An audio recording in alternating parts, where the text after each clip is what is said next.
Hello everyone, welcome back. I had a conversation yesterday with a guy that owns an AR-15 in 30 round magazines, and he mistakenly moved into a state that he should not have moved in with his AR and magazines. Okay, now I'm not going to get into the whole constitutional debate or the fact that I'm not going to get into the whole, well, he should have researched, he shouldn't have moved into that state. The fact of the matter is that the guy is there, okay, and he's got his rifle and he's got his magazines, okay. And it is a temporary move, but until his work situation changes, that's where he's going to be until he's able to get back out of that state. So the guy was asking for some advice. What can he do to to potentially protect himself? Okay, so what I told him is to basically take the gun apart, take the magazines apart. Okay. An AR-15 is really easy to take apart. Okay, so I told him take the two halves apart, take the stock off, take the bolt out, take the firing pin out. Okay, the firing pin is really small and thin. It's really easy to hide. You can pretty much hide it inside a pen tube.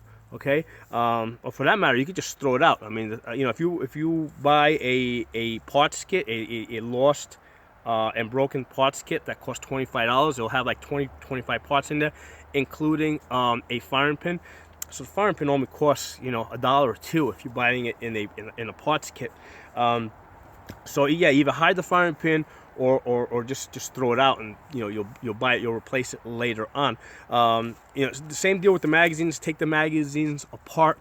The 10-round magazines that they normally use in those states are basically 30-round magazines that have to be pinned so that they only take 10 rounds. So if you take the magazine apart, okay, basically you have magazine parts that have not been assembled. And if you were going to assemble them, then after the assembly, you would pin it so that it only takes the 10 rounds. Okay, so having the magazine apart, means that you haven't gotten to the point where you have assembled yet, and blocked it so that it only takes 10 rounds. So what this does is it puts your lawyer, right? Because we're talking about a really far-fetched type of situation here where where let's say there's a case of mistaken identity.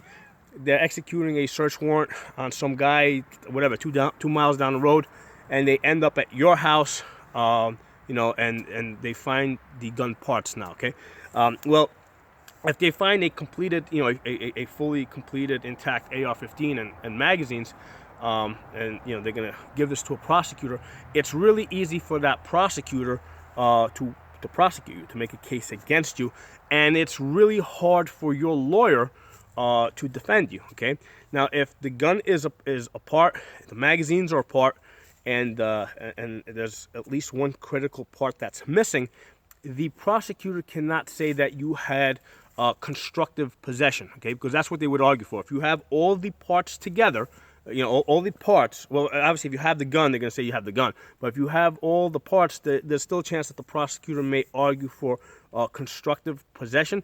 But if there's at least one critical part that's missing, again, that they can't make that case, and it really gives your lawyer something to work with. Okay, so you have a really good chance of beating the case, and it will cost you a lot less. A good chance that the prosecutor will simply walk away from the case or drop it, or especially if she sees that you have a good lawyer.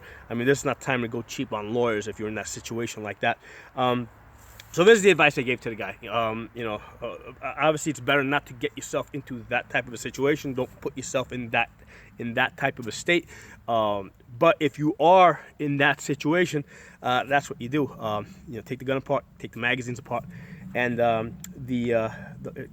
funny enough, the person that actually gave me this advice was actually a cop. Okay, he told me this. He was in a state were magazines, in that particular state, you couldn't have, at the time, you couldn't have magazines over 15 rounds. And basically I was doing a class in that state with a pistol, and it was a 15-round pistol. And I said, "Hold, wait a second, I got a 15-round magazine here." I'm like, this guy was actually in the class with me, and he said, "No, well, first of all, 15 rounds okay in this state.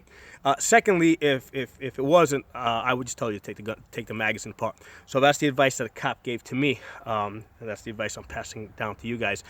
Which is not to say that that some overzealous prosecutor would still not try to prosecute this, okay?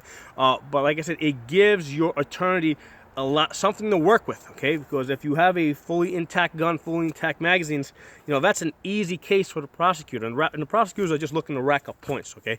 But if the magazine and the guns is in pieces, now that's a lot more difficult for them to prosecute. So, if you guys like this video, give it a thumbs up, share it. If you got any comments, put in the comments section. And if you think anybody would benefit from this, you can send them a link or share it. I'll talk to you guys next time.